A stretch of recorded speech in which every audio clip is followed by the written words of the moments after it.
Hi, and welcome to my MD PhD lecture series number 2. This is the introduction to the mental status exam and psychiatric examinations in general. If you did not see my first lecture, that was an introduction to psychiatry, how psychiatry works. And now we're going to get into the weeds of some of the basics of how we examine and figure out how to diagnose a patient. Hopefully this headset helps to eliminate some of the background noise issues that we had last time. So if you did see my last lecture, I talked about the fact that psychiatry really does things in two ways. That we look at the medical model, diagnosing a patient, trying to put a person in a particular pattern, and then based on that pattern, we can look at evidence-based treatments. We can say, look at thousands and thousands of people who have a particular diagnosis, that means a pattern, and say, hey, the person who has depression that meets this type of pattern that is the same as yours, what helped that person might help you. And the second way we do things is to try to formulate a patient. And to formulate a patient means to try to figure out them individually.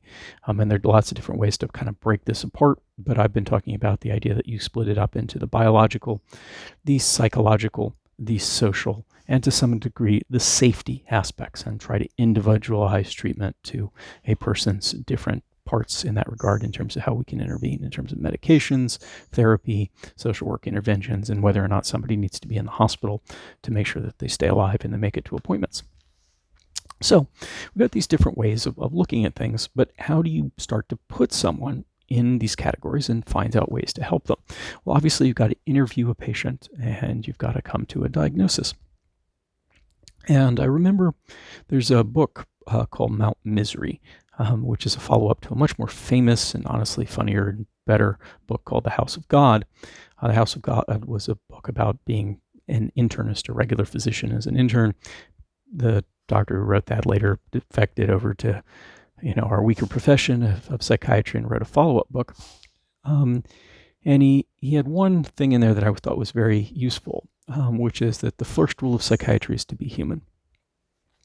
And that a lot of what we do is not that fancy. We don't use, advanced technology a lot in the way we diagnose patients.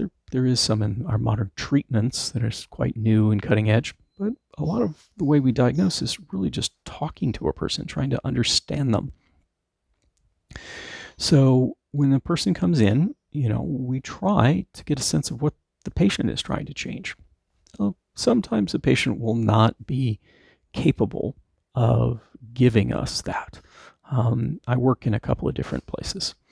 In one of the places I work is an outpatient clinic, and I specialize in that outpatient clinic in very high functional people, in often special warfare individuals, people with SEALs and CIA, really brilliant, smart people who've been thinking about their problems in quite complicated ways and come in with a very clear sense of what they want to change, that they didn't like this about their personality, or that the fact that they're sad or having these memories that are really bothering them, and they can articulate that very, very clearly.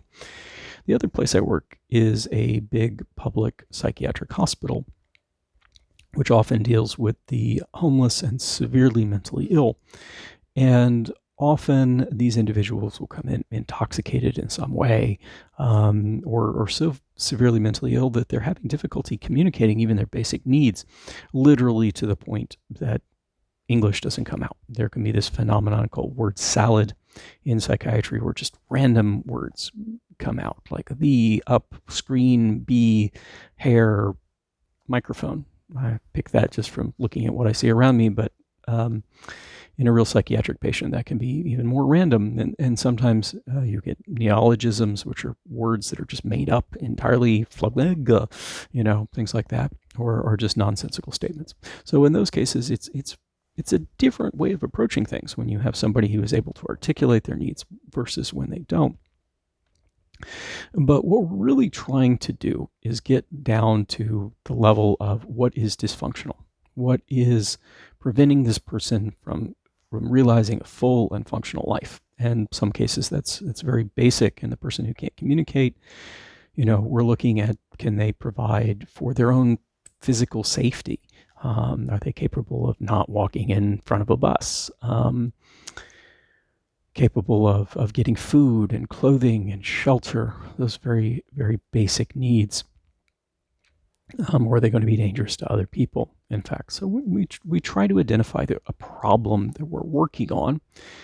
And ideally then, we're focusing on, in terms of finding a treatment, both what is the acute issue, and that's part of the formulation. Sometimes what's the safety issue, the individual thing we're trying to do, or can we find a diagnosis in that regard? So after first asking the patient what's going on, we'll generally get a sense of things. Is this person lost touch with reality altogether? That's sort of the problem. And again, we're focusing on very basic needs. Or are they talking about the fact that they're having problems with their mood? They're sad, or maybe they're anxious, worry all the time, or past memories, maybe some trauma things. And to begin with, we're trying to put this into very broad categories. And think about this. Is this a mood problem? Is this an anxiety problem? Is this a problem with loss of reality? Those broad categories sometimes have diagnoses that are, in psychiatric parlance, put under the name of unspecified. In other words, that I'm not narrowing things down yet. And I'm thinking about that somebody's coming to see me, and they may give me what's called a chief complaint. In other words, in their own words, doc, I want help with depression. That's their chief complaint. But I'm also trying to think about what is my focus. Am I trying to treat psychosis, anxiety, drug addiction? What is that? And in that broad category, I'll say, okay, I'm thinking about this as psychosis, and I haven't narrowed it down yet, unspecified. In a first interview, especially in something in an emergency room, that may be as far as I need to go. If someone is severely psychotic, I don't really at first pass need to necessarily, within the first 20 minutes of meeting them, need to figure out whether this is, say, schizophrenia or bipolar disorder or drug-induced or something else like that. I know that this person can't tell what's real and what's not, and they're acting in a very dangerous way because of that. And luckily, there's some medications that work broadly for psychosis, and that's what I'm going to be focusing on. But as we go over time, we're trying to come up with patterns that allow us to use what are called evidence-based treatments. In other words, where we have treated thousands of people who have a similar pattern. So after getting a general sense of things, what we're going to try to do is try to come up with a diagnosis. And we're going to do that, for the most part, using the Diagnostic and Statistical Manual, DSM. This is an outdated version. I'm doing this on a night shift, and this just is what's sitting around. This is unfortunately an outdated version. The DSM-4 text revision is that version. We're now up to the version 5 is now considered the sort of modern update to this. This book allows us to define a whole lot of conditions. Some people call the DSM, or the Diagnostic and Statistical Manual, the Bible of psychiatry, because we believe in it so much in terms of how we define things. Other people say that it's more of the dictionary of psychiatry. Some of my patients seem to view it as a to-do list, or you try to get as many as possible just to confuse the psychiatrists. I recommend against that. And I'm not, by the way, trying to make fun of my patients in that regard. I'm just saying that people don't fit into neat categories sometimes. Sometimes there can be 1 or 5 or 100 diagnoses going on. But generally, I can't treat 100 diagnoses in one thing. So I'm probably going to pick 2 or 3 as sort of a focus of what's going on. And based on that, I can then, once I've got a word attached to something, once no longer I'm just treating psychosis, but say I'm treating schizophrenia. And schizophrenia is going to be defined pretty clearly in this book. That is, somebody has to have had 6 months of symptoms where they've lost touch with reality. There are particular ones that are considered sort of cardinal or defining symptoms, such as hearing voices that are talking to each other. In older versions, we split schizophrenia up to some different flavors, like paranoid type versus disorganized type. That hasn't held together so well. But in general, we're trying to come up with something that then I can say, okay, your pattern is this particular way, and then I can go look up what treatments work for this. I can look at treatment guidelines where thousands and thousands of patients have been treated and what tends to help and what doesn't. But I also have to examine the individual. I have to describe what is going on in front of me. When an internal medicine physician or a surgeon examines a patient, there are certain things that we note pretty routinely, sort of going from head to toe. Someone may start, say, with a neurological exam, looking at whether the eyes move back and forth properly, whether someone can feel things on both sides of their head, your specific cranial nerves that you'll document that these are working. Then you say may move down and listen to the lungs and notice if those are breath sounds are normal, and then listen to the heart and note the pattern there. Is it ba-bump, ba-bump, ba-bump, or is there like a bump, which would indicate more of a heart murmur? And you document all these things, and that exam would then support the general history of what the patient told us, to see if these things match. For example, if somebody comes into a general physician's office, they report, I'm having trouble breathing.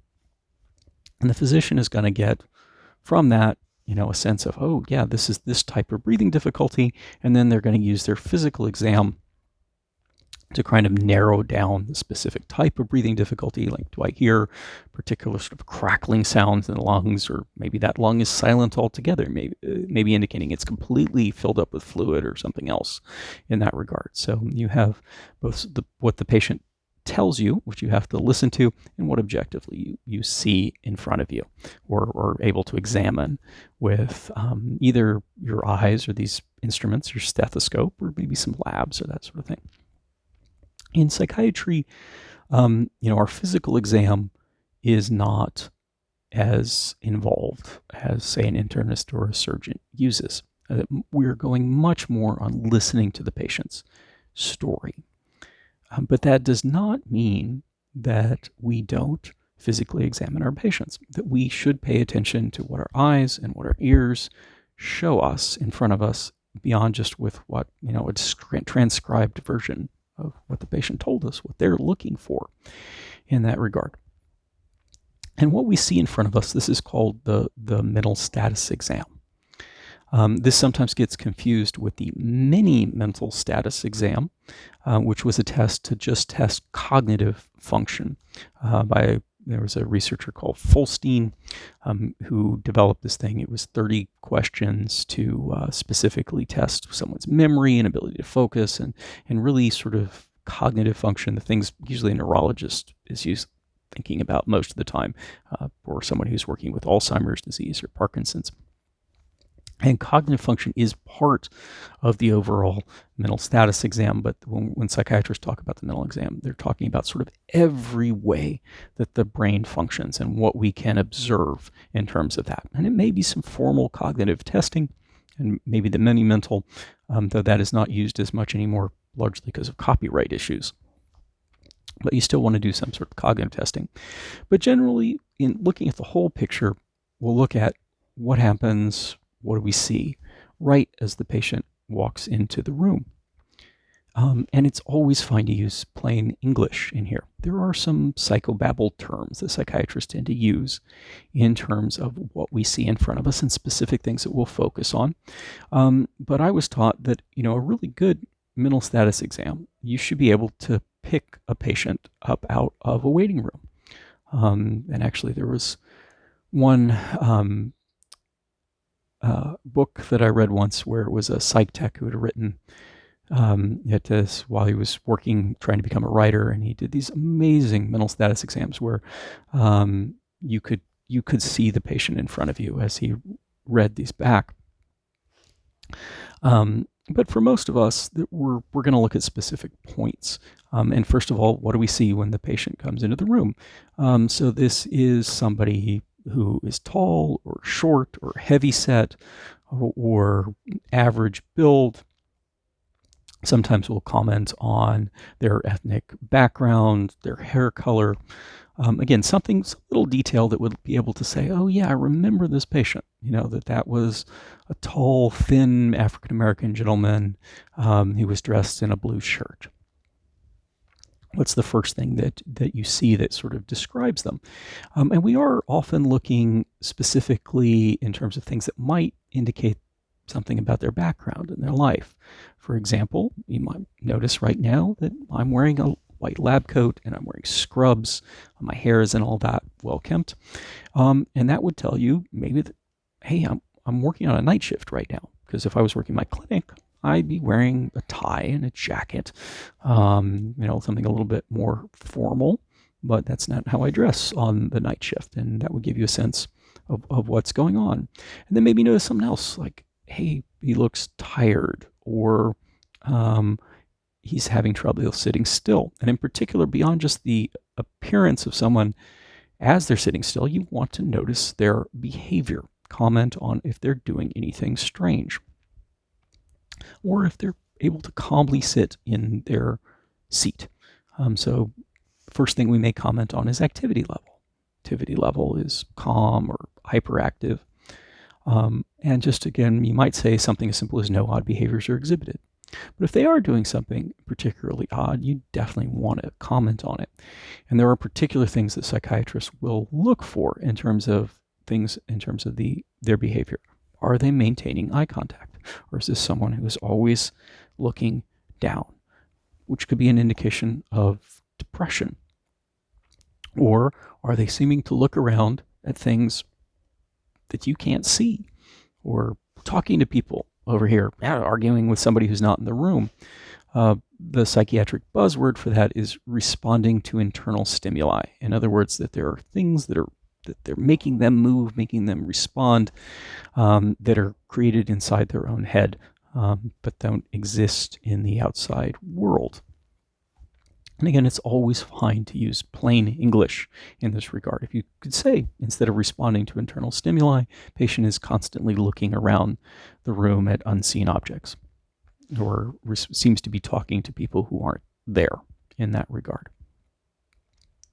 We also may say that they just seem internally preoccupied. In other words, they're trying to have a conversation with you, but it's not getting out. There's something going on internally where this person doesn't seem to be able to be communicative. But let's say that they are talking to you. You want to comment on how they're talking to you.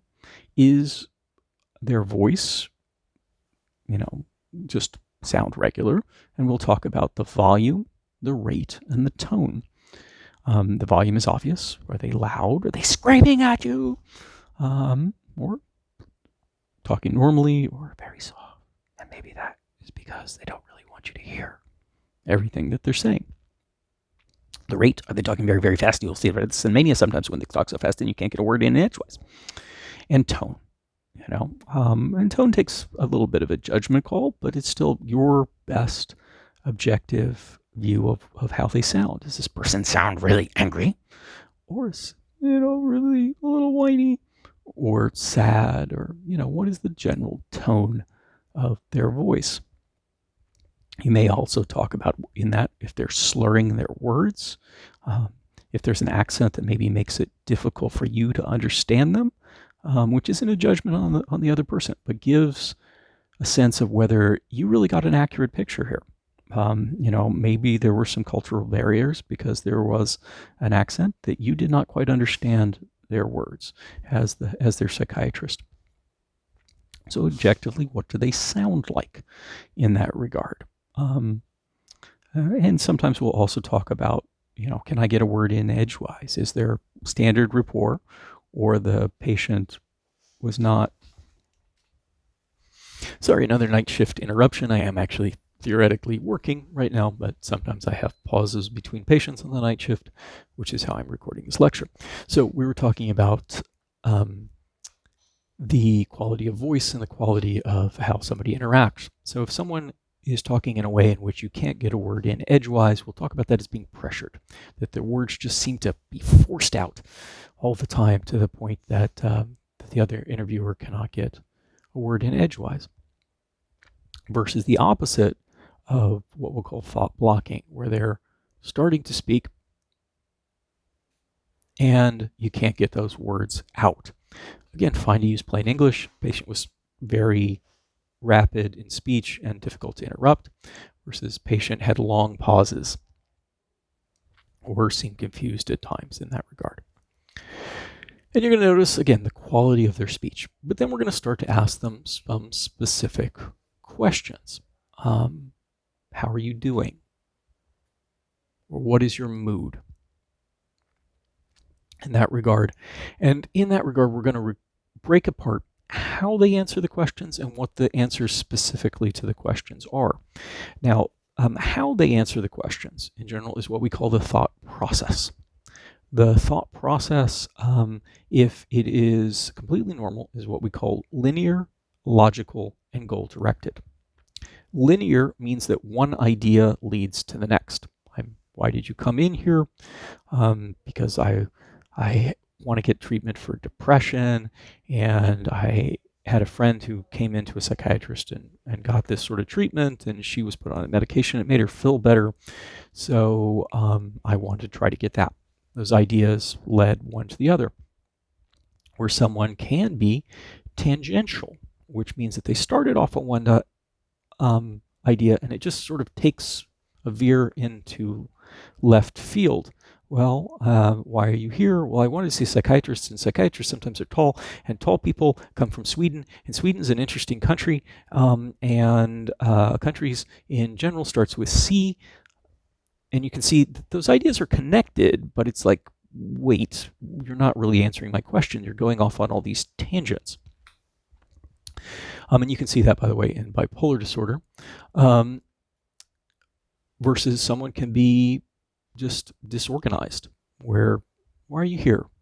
Well, doc, I heard I had, well, you know, mouse and pen, the up, bunny. That doesn't make any sense whatsoever, that is disorganized. And sometimes you can see, by the way, more severe versions. I mentioned word salad, I think, before, where again just random words come out, or neologisms, just random sounds come out. So that's whether it's linear or not. And then logical or not, I think, is pretty self-explanatory. The patient can be sitting there, and again, they're talking about, yeah, I feel sad, therefore I came to see you. At least I think that's logical. Other people might not think that's logical. But it seems generally logical, versus someone could come in and they're talking in a very straightforward way, but it really, does that make sense? I'm here to see you, doc, because I have depression, and I want you to kill me, or I'm worried that the aliens will then take my brain. That's linear, but it's not logical in terms of how things are going. And the last part, goal-directed. Now, it's my goal when I'm asking you a question. I asked you, why are you here? Did you answer my question? Another point I asked you, are you on any medications? Did you answer that question? Are you answering the goal, getting to the goal of what I'm trying to get to? And a person may just be fixated on something else. No matter what I ask, it always comes back to this other topic. Are you on any medications? I hate my wife. Why'd you come in today? I hate my wife. In that case, the first one question was connected, one wasn't, in terms of why they're here, but they may be fixated, not really able to answer all your individual questions. So their thought process may or may not be linear, logical, or goal-directed. Again, it's fine to use plain English in describing this. You could say somebody was rambling in that regard, or something like that. And that's how they're answering the questions. And you're going to ask them some specific questions about what we call thought content, that we want to know what they're thinking about in particular things. And there are generally at least 4 questions that you pretty much have to always ask, at least on the first interview, because these are biggies that you don't want to miss. Are you thinking of hurting yourself or killing yourself? Are you thinking of hurting or killing anybody else? Are you seeing or hearing things that other people don't seem to see or hear? And do you notice anything else just unusual going on? Because the big baddies that you do not want to miss in psychiatry are somebody who is a danger to themselves, a danger to others, or who is lost or losing touch with the basis for reality. And there are going to be a lot deeper ways that we can dig into the reality questions, can dig into their emotions. But a bare minimum, we want to be able to say whether somebody is suicidal or not, whether they're homicidal or not, whether they're having hallucinations, and whether they are fixated on paranoid ideas or delusions. Are there just sort of unusual beliefs in that regard? We also want to know how they're feeling. So we're going to ask, how are you doing? Or what's your mood? And whatever the patient says, that is, quote, their mood. How are you doing? I'm fine. So you note that. But you also want to notice how it looks like they feel. Like, Doc, I am so happy. Well, that's sort of an exaggerated smile. Is that really happy, or did you look forced in that regard? What? I'm really happy. What we observe in terms of my guess of how you feel is what's called affect. So we'll note both the mood, what they say, and their affect, how they appear. And sometimes we'll note whether those match, because that can reflect on the accuracy of the whole evaluation. If someone comes in and says that they're there because they're very anxious and worried, but what they really look is depressed, am I going to focus more on the anxiety, or am I going to focus more on the depression? So we've asked these specific questions, we've commented on them, we've commented on whether we think that those answers are reliable, and now we're going to start to make some overall judgments about what's going on here. And we may also assess cognition, as I mentioned earlier, and sometimes you can get a sense of that just from conversation. You can say cognitive function is normal in conversation, but sometimes we may be like, oh, I wasn't sure if you were really getting that. So there are a series of very formal tests that you can use to test somebody's memory. Again, Folstein did the one that we used for years on this called the mini mental, but we're not using that so much anymore, but we still can use parts of it. You can still think about, say, giving somebody a number of things to remember at the beginning of the exam, waiting a minute, asking them back again, do you remember that? Asking them to write a word, see if they can, spell things, if they can recognize things, if they're oriented. Do you know somebody who's severely impaired? Do you know where you are right now? Do you know what day it is? Who's the president? The sense of their cognitive function. We want to assess that. So taking that together, either general assessment of their cognitive function is normal or not normal. And also, in the end, do they get it? Do they understand their own problem? And that's assessed by what we call insight. Do they really understand why they are here? Meaning here in the psychiatric evaluation, not in the grander scheme of things. That would be awesome if everybody had that level of insight, but we're really looking, for the most part, do they get a sense of their diagnosis or what they need? The person comes in and it's like, well, you just stabbed yourself, yet you're reporting that you're here because you're just a tiny bit anxious. Maybe we need to deal with the bigger issue first. You don't have great insight into that.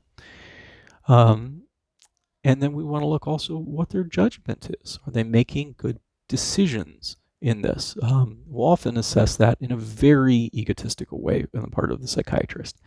Are they complying with treatment? Are they making, are they staying away from drugs like we asked them to? Or not? You come here saying you want to get better in terms of depression, but you're drinking yourself to death every night, and you're really not going to get better. So your insight might be good. You might realize, yeah, Doc, I have depression and I'm a bad alcoholic. Okay, but are you going to change that? No, I'm going to keep drinking. So that person has good insight, but poor judgment. And the last part we look at there is impulse control. Are they able to actually sort of follow through and do what they intended to do? So again, someone could have good insight into the fact that they're an alcoholic, and good judgment in terms of they've decided that they want to stop drinking, but they may not be able to control that impulse, that they've had poor impulse control. And impulse control is both looked at historically, Actually, all of this is looked both historically in terms of what they've told you and your overall assessment of what you've actually seen and heard, but also in the moment, in terms of impulse control. Are you sitting still in your seat, or halfway through the exam, did you feel the need to punch somebody in the face? Obviously, that would be very poor judgment and impulse control. And it reflects on the final thing that we look at, which is their safety level. Is this someone who seems acutely dangerous to themselves or others, or not? So again, these overall picture, beyond just you come in and you get the history, and that includes the chief complaint, what the patient tells you that they're here for, then your sense of trying to narrow down what you think the actual problem is, putting that into the DSM category if you can, and then objectively looking at what's going on. The rest of the initial exam is essentially the same as every physician does everywhere else in terms of gathering a history. And ideally, by what you've got just in what I've talked about, you've got a very good sense of the patient. But there are parts that we want to do just to not miss anything. One of those is what we call review of systems, which means basically just going through things you want to make sure you didn't miss. Depending on your location, the review of systems may be very detailed or may be very narrowed. You may be just asking, if you're dealing with an elderly population, you may be asking, also, by the way, you have any chest pain? Nausea, vomiting, shortness of breath, that sort of thing. If you're dealing with a generally traumatized population, you may ask, okay, well, we've been talking about anxiety, but do you have any symptoms of maybe flashbacks, nightmares, etc.? So you want to do review systems. You want to know what their previous treatment was, because one of the ways that you can shortcut a lot of this in terms of it is, I've been working with a psychiatrist for 15 years, and she diagnosed me with, obsessive compulsive disorder. Maybe I should focus on that. And what, in terms of that past history, looking at what treatments were, how it was at its worst, and how it was at its best. In terms of past history, we want to know what the general medical problems are, because you don't want to miss anything. When we talk about specific diagnoses, we'll talk about how general medical problems always need to be excluded first. You can't really treat major depressive disorder if it turns out somebody has a brain tumor that is causing their brain outcomes to be. So you want to know, do you have any medical problems? Have you been in the hospital for anything? Do you have anything acutely wrong medically now? You want to know what treatments they're already on, what medications you're taking. Are you allergic to any medications? Medications I can't give you. You want to know if there is a family history of anything. You want to know whether they're abusing drugs, alcohol, or tobacco, because all of that's going to influence your psychiatric outcomes. And you want to get a little sense of someone's overall social situation. Where are you from? How are you living now? Do you have means of getting food, clothing, shelter, love, and support in your family? And how detailed that part may be really, again, varies on the clinical situation. But this all sort of rounds out our initial evaluation. Again, really, by the end of sort of the first interview, and definitely with the mental status, you should have a sense. But the remaining information is really there to make sure that you don't miss anything. And then based on that we're going to talk about an overall plan that's going to involve biological interventions, psychological interventions, social interventions, and possibly safety interventions. And we'll be talking about those treatments in another lecture. Thank you.